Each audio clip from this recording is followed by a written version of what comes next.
What's going on, sports fans? This is Jake Waxman and Tyler Lavalette, welcoming you to the year 2026 and the first Friday Roundtable of the new year 2026. Me and Tyler Lavalette, we hope you've had a great Christmas and a great start to this new year.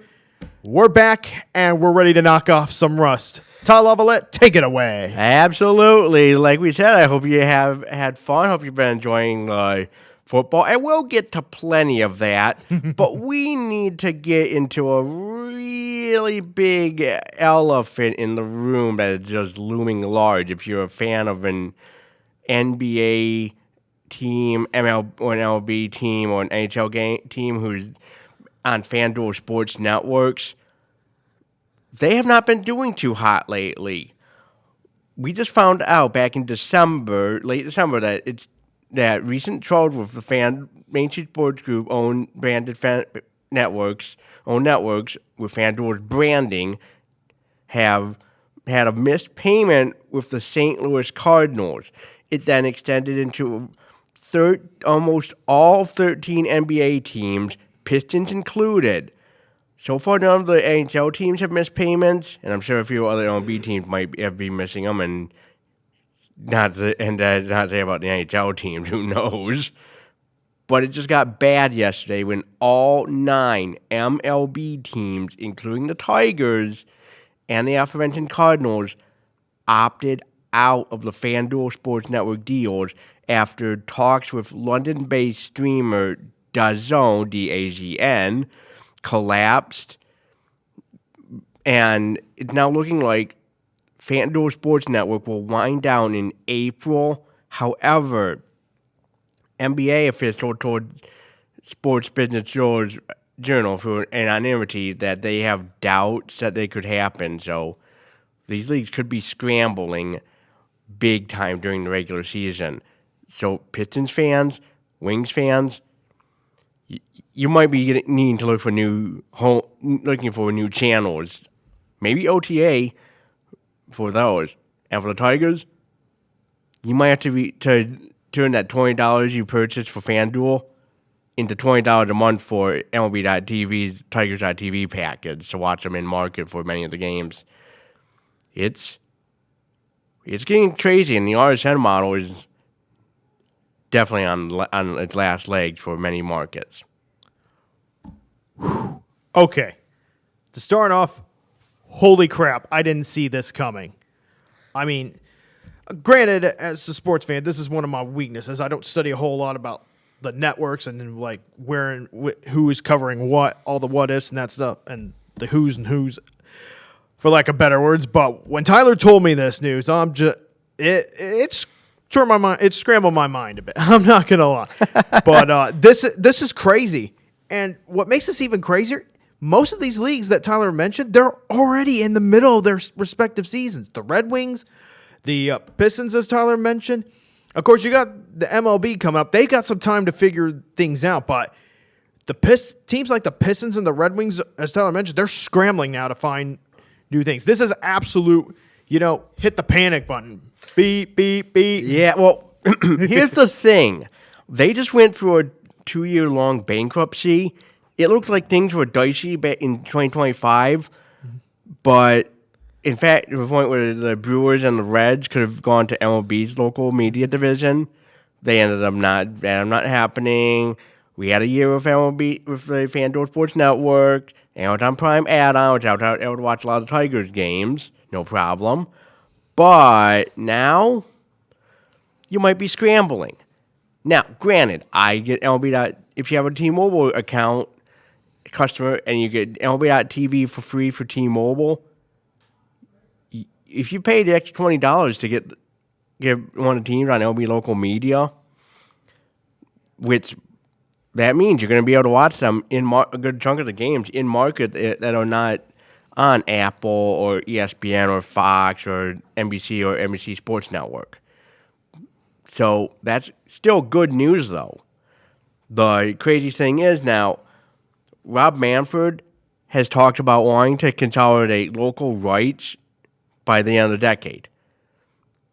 With how things are going, they have 6 teams that they have the broadcast with. The Padres, the Diamondbacks, and the Rockies, which started this all in 23 and 24, especially with the Padres during the Valley bankruptcy saga of then Diamond Sports Group. Then they added, in the AL Central, the Minnesota Twins and Cleveland Guardians and the Seattle Mariners. With the 9 MLB teams that are added from the Fan Duel, in fact, if they all leave, don't return to Fan Duel, highly likely, and don't create their own RSNs, plus with the Washington Nationals leading the Mid-Atlantic Sports Network, you could be looking at 16 of the 30 MLB teams on MLB.TV with in-market deals. 53% of the league on that service. That's still pretty impressive for the Manfred. And good luck trying to convince the team-owned RSNs to get on board. So much to comprehend with this whole thing, but man, so with the MLB or MLB.TV holding, as Tyler mentioned, 53 freaking percent of the league, they are gonna, if when it comes to negotiating with others who want to show MLB games, TV contracts, this is gonna give the MLB a lot of power, like a lot of say in how much they want to charge the average baseball fan to watch their team, especially if your team is now in this situation where, of course, and we're talking about FanDuel just pretty much ceasing to be I'm sputtering a lot. So we got FanDuel ceasing to be come April, very likely, and now MLB teams, as Tyler mentioned, having the option to return to MLB TV if they want to. This could be, there's a lot. This is going to give the MLB a lot of power. And, in terms of naming price, this is big. Well, here's the thing. They're set to also bundle it through ESPN's direct-to-consumer model, likely not through until 27. But so they have that pretty much figured out. Now, going into the contract starting in the 2029 season, that's going to get interesting. There could be a lot of streamers that play there and networks in play when you consider things like the All-Star Game and the bulk of the MLB playoffs and the World Series are up for grabs. So things could get really dicey going forward. Ooh, yeah. I can tell you this much. Like I said, I know nothing about kind of how all this is working out. Nowhere near as much as Tyler over here knows about it, but I just know this. I don't want to be in the same room with all these people trying to negotiate with the MLB and trying to get TV rights. Now, of course, kudos to ESPN for making a move that, as Tyler mentioned, but man, oh man, this is going to be an interesting 2026. And really, this whole ordeal started, mainly with cable cord cutting, but ironically, Disney tried to buy the Fox Sports branded RSNs from Fox. The DOJ forced them to get sold instead because of them owning ESPN. Monopoly concerns, Yeah. But still, if I'm the NBA and the NHL, you're scrambling. The panic button has been hit. The NBA gets the luxury of the 2 weeks of the bulk of February off for the Milan Olympics, but they're still scrambling regardless. Yeah. Panic time ensuing. MLB, you're fine for now, but what does this mean for your team for spring training games? We'll see. So if you're the NBA and the NHL, you know what? All right, you hit the panic button, but right now, for those teams that were on that app that Tyler mentioned, you gotta lock in. You gotta focus in on trying to figure out, okay, going forward, who can I strike up a quick deal with to broadcast these games? Because right now, this is a very, very knee-deep or dire situation for some of these teams in the NBA and the NHL. This is not good. And I know they've got, as Tyler mentioned, they've got some time to figure out some things, especially with the Milan Cortina Winter Olympic Games this year, but you're going to have to lock in. You need to talk with people, and you need to be talking fast. Like, okay, we need to get a deal done because fans are going to get antsy. Yeah. Now, both those leagues could have the opportunity to put their games on a local over-the-air TV in those markets, in participating markets. So there's that. And NBA League Pass, they could always just use that in market for streaming purposes. But still, like we keep saying and repeating ourselves, if you're a fan of the 13 NBA teams on FanDuel Sports and the 7 NHL teams on FanDuel Sports Network, it's not good. Now, there's a slim possibility that they could try to renegotiate. Oh.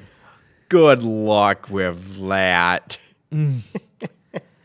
There are a lot of different ways this whole thing could go. Either these 17 NHL teams or 13 NBA teams who were with FanDuel. They either find a new home to broadcast the rest of these games with or face the possibility of not being able to show the rest of these games the rest of the season and just ending the season on technical difficulties. Well, I'm sure they'll get stuff worked out, but yeah, but still, yeah, it's just not a fun situation to end with.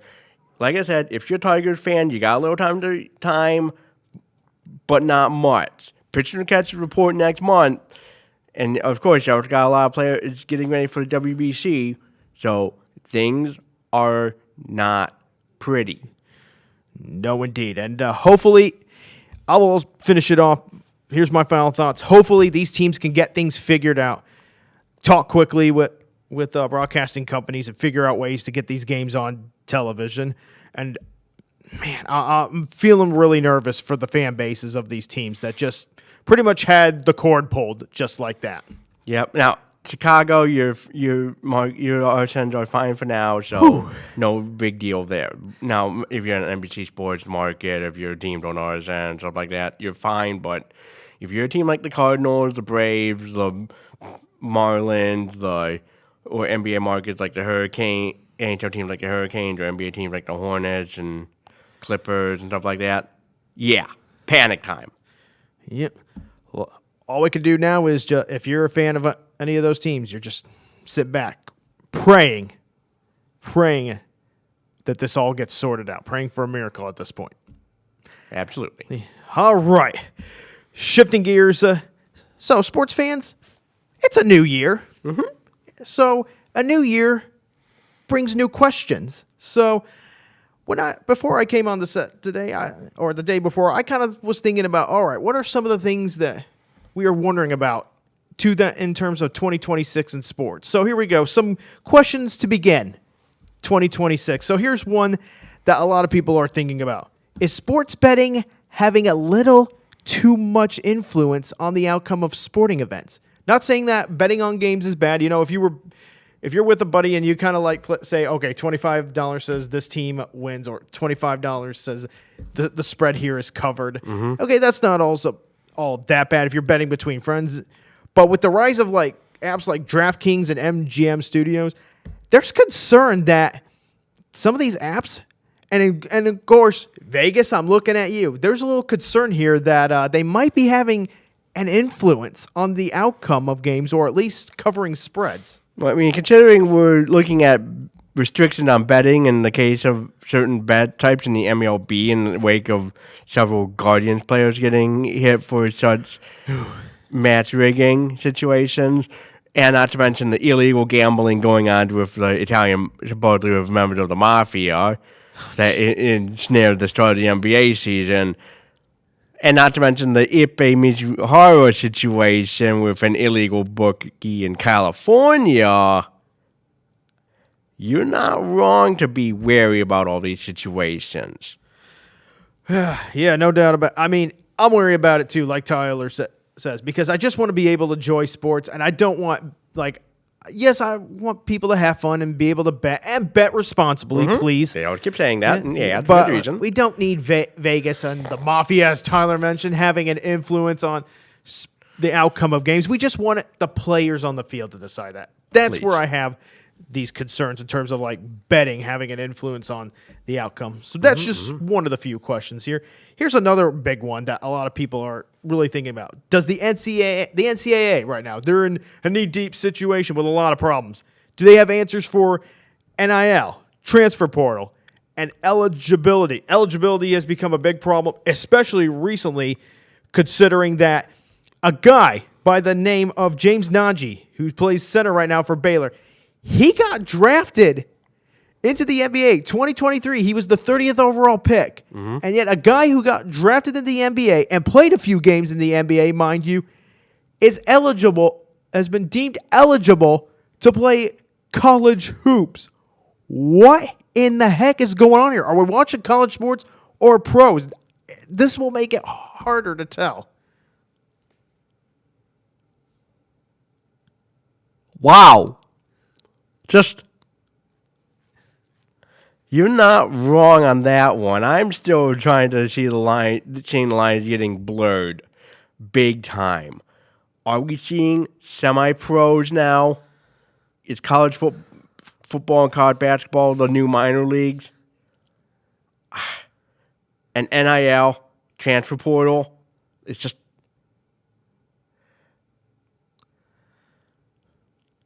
What is going on? It's complete and utter chaos, right? The NCAA is a mess. And we can only hope that this year that they actually grow some strength or get braver and start putting a stop to this. Because the thing here's, especially with this whole eligibility for guys who play in the pros, like, hey, once you get drafted, you've been drafted. Your eligibility is forfeit. Simple as that. That's how the NCAA...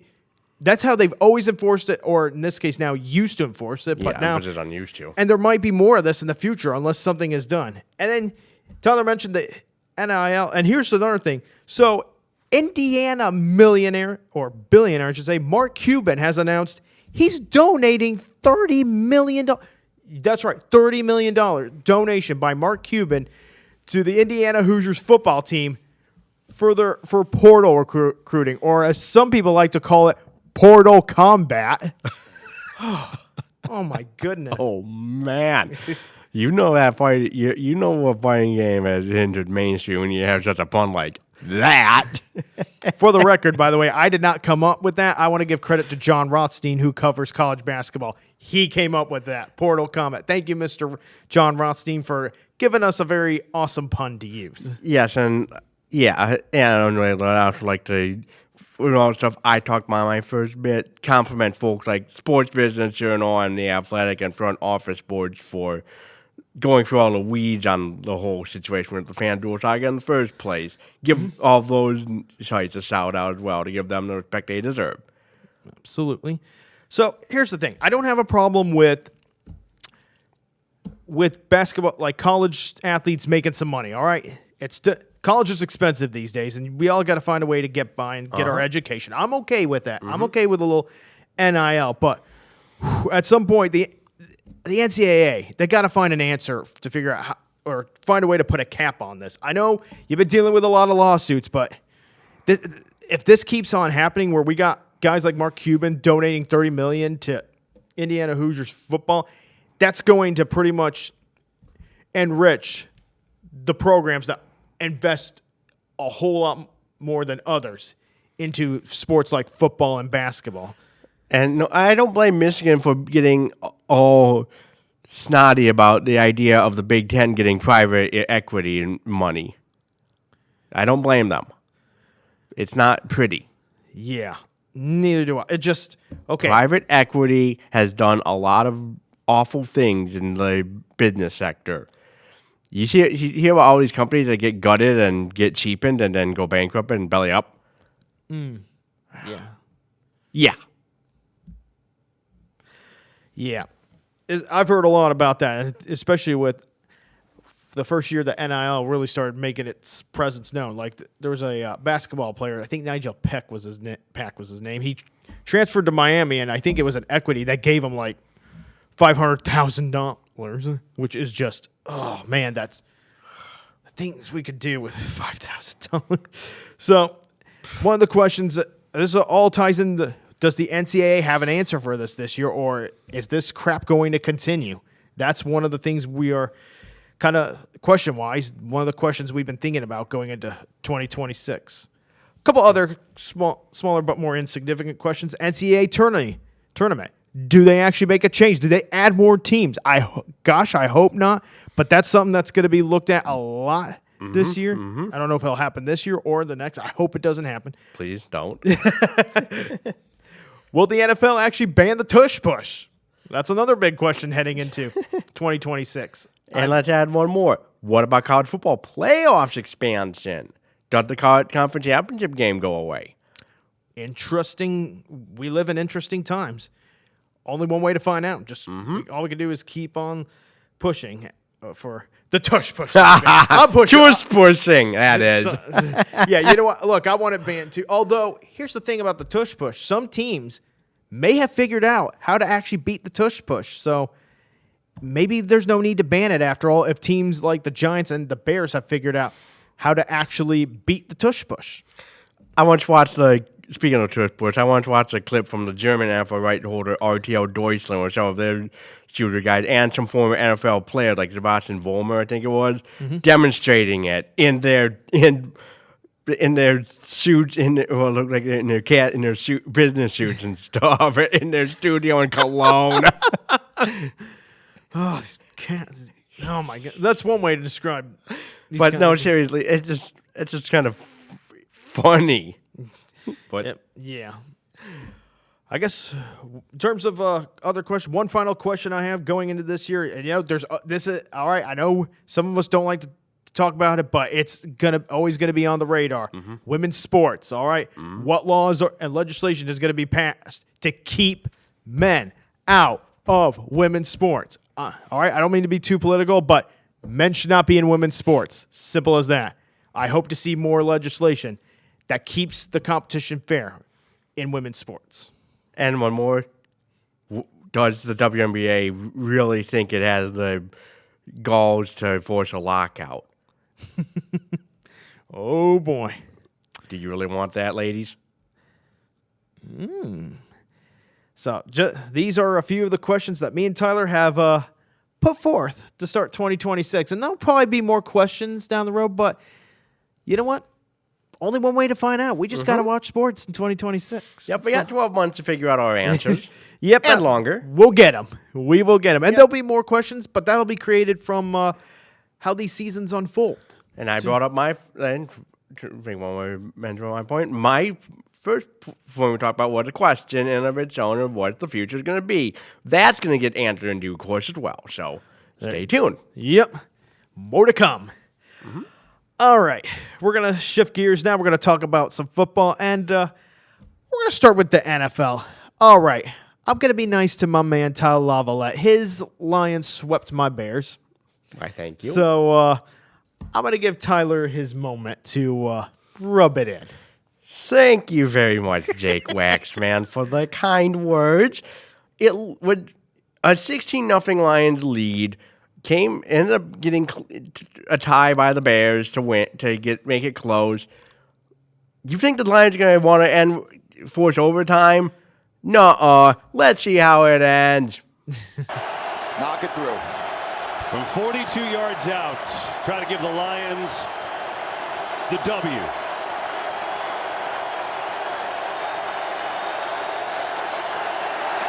Snap and hold are good, and the kick is up and good, and the Lions going to finish their year. Was there any doubt about the former Michigan Panther kicker who wanted to stay with the Lions to play in the stadium he was in with the Panthers in the UFL? Master Bates again. God, that's such a funny name. Oh my goodness, Tyler's got some spicy commentary. Well, that was just 24, but a nice play on words nonetheless. But hey, Tyler, kudos to your Lions. They earned that win. They played harder than my Bears did, and that game, okay, that was a frustrating game to watch as a Bears fan, and it raises concerns about whether or not they really can make a playoff run this upcoming season. But if you're a Lions fan, that's a very strong way to end the season. Me and Tyler, we were talking about it. Admittedly, Tyler, I got a little ornery with you when we were texting back and forth because I said it's only good for pride, but here's the Hey, thing. you're not wrong. I was just saying I was kind of ornery that day, but that's, sometimes being a Bears fan could rip you apart from time to time. Mm-hmm. Of course, Lions, as we mentioned, they just missed the playoffs this year, but here's the thing, okay? This Lions team is still very good. I don't think the window's really closed, despite what the window to win the Super Bowl. I don't think it's closed yet for the Lions. They're just going to go into the offseason. They're going to make some adjustments. Get a new OC. Yep. Yeah, I heard they fired their offensive coordinator. And, of course, this Dan Campbell, Ben Johnson rivalry is really just only spicing up when you think about it. But Yeah. Johnson's going to have to beat Campbell at some point. got to figure it out. Yeah. Because right now, The driver's a bit of a joke. yep. Right now, the master is still superior to the student, or the teacher's still superior to the student in this case. So, good win for the Lions to end what was an up and down, a season with Phil that had promise, but just didn't really quite go the way you guys wanted it to. And those still plenty of pieces. You got, Jahmyr Gibbs. He'll be back. Got to build around him. Big question for the Lions. How did they replace David Montgomery if he does decide to leave? That's a big question. Oh, boy. Time to think about that. Been a lot of talk about that. But more of that to come in the coming weeks. We got some playoffs to predict. That we do. So we're going to start off with the Rams at the Panthers. Okay. This matchup drives me nuts for one reason. It is a 500 team versus an under. No, I'm not lying about this. An under 500 team. That's right. The NFC South was won by a Panthers team that didn't even have a winning record. But because the Falcons did them a solid one, they're in the playoffs. How about that? That the South, NFC South, is drunk. What a joke, that division. And that's not to say there aren't good, talented players. Or anything. Yeah, I think this Panthers team, they could be a really good team in the future, though. This is just a bizarre way to win a division. And I think the NFL needs to make some changes in the playoff format. Like, you want the best, put the best teams in, like the teams with the best records. Okay, forget about the divisions. Let's get the best teams in the playoffs, all right? Now, with that being said, with how drunk this NFL season, or just absolutely bonkers this NFL season has been, you know what? I'm going to go with a bold prediction here. 21-20 Carolina Panthers win against the Rams. That's right. I'm going with a drunk prediction. That might work out. I'm going with the Rams on this one, 24-21.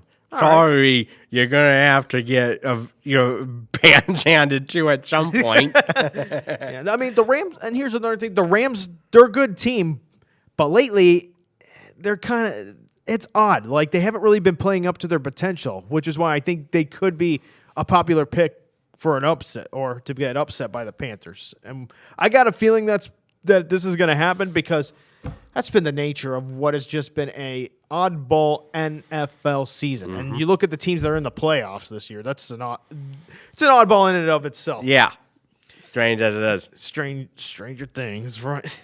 Yeah. And then here we go again. Packers and the Bears. That's on Amazon Prime. For those of you wondering, this should be. I hope will be I want it to be a blowout, but I know it's going to be a good game, and I know it's going to be a game that is going to tear at my heart, is going to stress me out, and make my blood pressure boil, because the Bears are probably going to bear again. They're probably going to start slow again, and then somehow, someway, unless they've used up their magic, which I'm worried they might have used up that comeback magic, but if they still got a little left in the tank, they might just be able to come back against this Packers team. We'll see what happens. But you know what? Despite all the stress, you know what? Look, it's been a great season for the Bears. I did not think they were going to be in the playoffs. I definitely did not have that on my bingo card, but here we are, 2026, and the Bears, they not only made the playoffs, they won the NFC North, which is just bonkers to me. Mm-hmm. Oh my. So with that being said, anything's possible. So you know what? I'm not going to stop believing. 26-23 Chicago Bears. Yeah, I'm expecting a good win, too. I mean, I can't support the Packers. 21-20 Bears. All right. Yeah, I was going to say, I think it's going to be a ridiculously good game there. Then, hey, NFL's oldest rivalry, playoff edition. Can't go I wrong. love it. Bills and the Jaguars. Okay, who would have thought the Bills would be a wild card? Who would have thought the Jaguars, let alone returning to the playoffs, they would win the AFC South? This is crazy. But you know what? This Jaguars team, they've been on a tear. They've had times where they've looked like an okay team, but recently they look like a team that could make a run to the Super Bowl. They could make their first Super Bowl. And you know what? I believe in this Jaguars team. 34-24, Jags over the Bills. Bills win. Sorry, Jags, but Josh Allen. 35-25 Bills. I like that prediction. I mean, I think it's going to be a high-scoring game, and the thing that I'm keeping an eye on, as good as Josh Allen is, that defense is good. With how weak that Bills defense has been all year, I just got a feeling the Jaguars offense is going to be just a little too much for Josh Allen and the Bills offense to overcome. All right.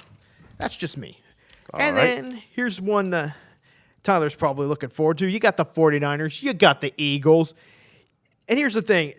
The Bears could have fallen to the number 3 seed in the playoffs. But for some reason, the Philadelphia Eagles decided to rest their starters. And you know what?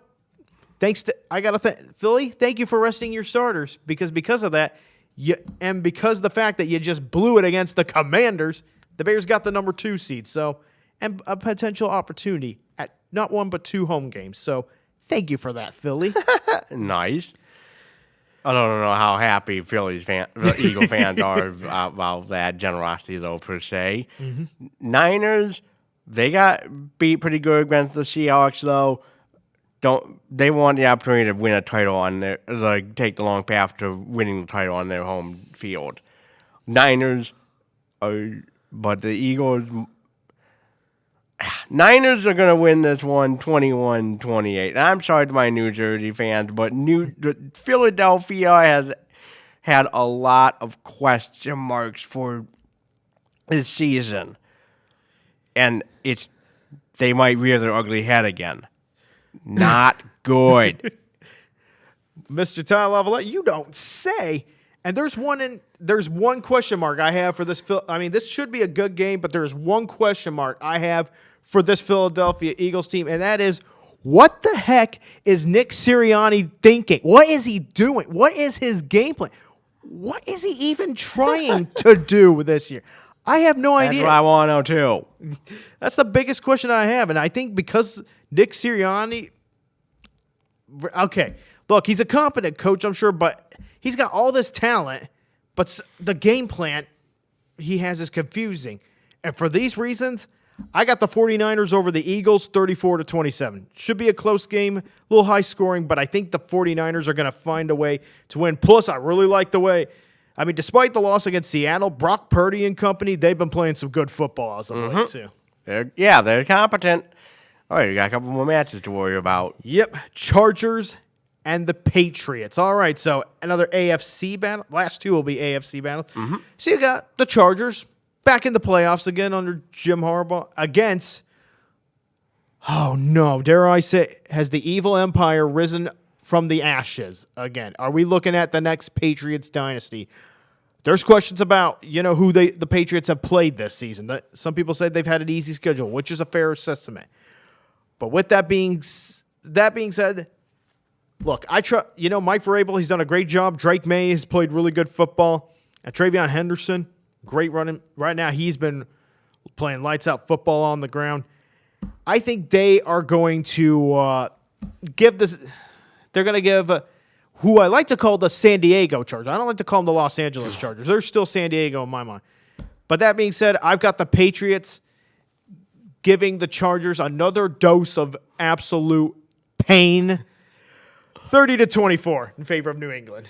35-6 Patriots. I'm sorry, Harbaugh. I'm sorry, Chargers, but the Patriots are coming back, and you're just gonna be roadkill to them. Yeah, painful. And I mean, we're gonna see that tweet again. Like if me and Tyler's predictions are correct, you know what? It would not surprise me if we see the Chargers post pain again. Yeah. Fade that in while you can. All right. And then we got the Texans and the Steelers. Texans at the Steelers. Houston. Congratulations, Houston. You're no longer starting Wild Card Weekend at home. With that being said, I'll cut straight. Hey, Aaron Rodgers, let's go in an NFL uniform. And, of course, Steelers get in because against their own despite the fact that the Steelers did whatever they could to throw away the AFC North, but Baltimore threw it all away even quicker than they did with a missed field. Oh, poor Tyler Loop, though. I mean, he's going to be – and then, of course, John Harbaugh, no longer the head coach of the Ravens. It all came down to one moment. Well, I'm going to just say this, short and sweet. This game is not going to come down to one moment. I think this is the last hurrah for Aaron Rodgers, and the Steelers – I think they are going to find out how much momentum this Houston team really has. Mm-hmm. I've got 38-20 Houston Texans. Yeah, I've got a 35-25 Texans win on this one. Rodgers is definitely hitting his limits. It's done. Right off into the sunset. You're finished. See you in Canton, Aaron. Yeah, I will say this. You know what? Look, great player, but yeah, like Tyler Lavalette, I have had enough of Aaron Rodgers and his personality. Especially, like, great quarterback at the football level, but just sometimes enough is enough. Okay? Yeah. All right. Oh, shoot, my friends. We forgot to talk about the college football playoffs. We got a game to talk about. We forget. We got a wild one to talk about. The wild Fiesta Bowl between Ole Miss and Miami. Congrats to the Miami Hurricanes on winning the Fiesta Bowl and advancing to the national championship. And in their own stadium, no less. Yep, home field advantage. There's one thing I'm going to remember from this game. This game to me was the game of the doinks. Can we see one of those doinks, please? Right, here it is, right here. I like the pot of blues. Yeah, me too. To make it a 1-point lead. Oh, no. He doinks it. Inward doink. Yeah, he got an outward doink before this one, and then Miami also missed. So this was the game of weird kicks. Like, there were two kicks that were missed, but this one, what should have been a miss, thankfully doinks in and gave Ole Miss a chance. Right. What a crazy football season. Mm-hmm. Yeah, and the fact that a Hail Mary could have ended it, but nope. That final quarter was just something, expecting the final 2 minutes for something else. Yes, it was. Just another one of those classics, another one of those games where someone ended up winning and someone sadly had to lose. And sadly, Ole Miss would be on the wrong end of this one. And on that final play, some people will say there was a missed PI call that could have been called. I don't know if it would have made a difference or not, nevertheless. But Ole Miss, they should be proud, though. Ole Miss, they lost Lane Kiffin before the playoffs, and yet you go on, you win the Sugar Bowl, and you give Miami everything they could want. You got to be feeling pretty good about the run. And the future for Ole Miss football, it looks pretty good as long as they're able to keep most of their players and the new coach for Ole Miss is able to assemble a great coaching staff around him. Everything will be just fine for Ole Miss, even without Lane Kiffin. And if you do not like the SEC, you are going to be enjoying another national championship with them, as you'll be having an ACC versus Big Ten championship, no matter how tonight's game ends, because it is an all Big Ten matchup. Ain't that? Oh, by the way, before we get to that matchup. I think I heard something about Paul Feinbaum saying that he would leave the country or leave the U.S. if the SEC did not make it to or win the national championship. Well, here we are. No SEC teams in the national championship.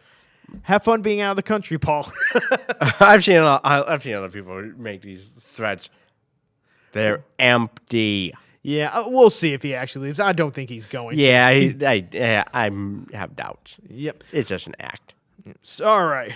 Speaking of now, the Peach Bowl. I could eat a peach for hours. So you got Indiana and Oregon, a Big Ten rematch. And rematch in general between these two. What was a great game back in the regular season.